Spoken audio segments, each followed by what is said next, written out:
Hey everyone, ready for a trip back in time? Always up for a history lesson. Today we're diving deep into 1936, 36, huh? the year Moon High School's first class graduated. Oh, wow, the very first class. I never knew that. We've got yearbooks, newspaper clippings, The good stuff. the really good stuff. So first question, where was Moon High even located back then? You might be surprised to hear it wasn't where it is now. Really? They actually graduated from the building that's now Carnot Elementary. Across from Moon Clinton Road. That's the one. Wow. Imagine walking those halls knowing you're following in the footsteps of Moon High's first graduating class. They were part of history, that's for sure. Speaking of history, 1936, that was a crazy year. The Great Depression, some wild weather. Don't forget the flood. Oh, right. The Great St. Patrick's Day flood. Devastating. It shut Pittsburgh down for 8 days. No power, nothing. 8 days. I can't even imagine. What did that do to the city? Well, it definitely showed how important flood control is. That flood actually led to the Kinzua Dam being built. The one that protects Pittsburgh now. Exactly. So this graduating class, they're dealing with the Depression, a huge flood.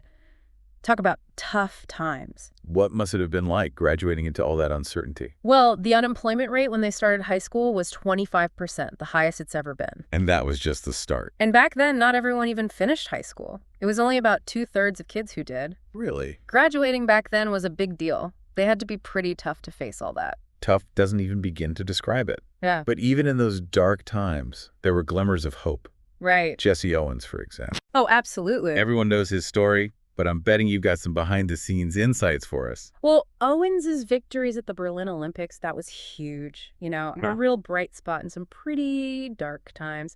But even after he came home a hero, he still faced so much prejudice. It's hard to believe that even after his accomplishments. He wasn't even allowed to enter the Waldorf Astoria through the front door. You're kidding. It just goes to show you that America in 1936, they still had a long way to go when it came to equality. It's a good reminder that progress isn't always a straight line. So this class of 36, they graduate into this world full of challenges, but it's also a world that's changing really fast. Oh yeah, for sure. They saw the Depression, the rise of Hitler, and then World War II. A lot happened in a short time. And out of those 24 graduates, 8 of them ended up serving in the war. And some of them made the ultimate sacrifice, too.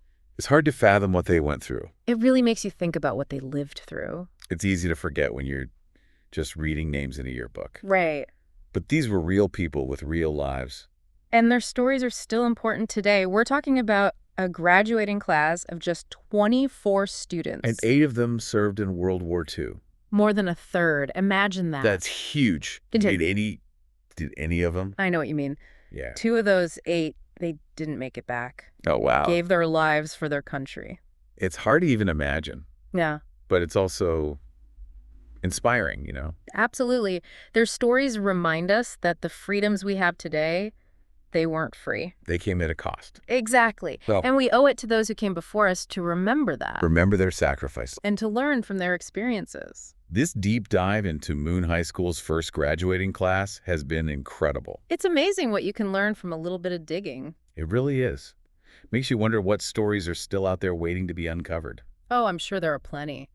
And who knows, maybe this will inspire some of you listening to do a little digging of your own. Everyone loves a good mystery. That's right. You never know what you might find. Until next time, keep exploring and keep asking those questions.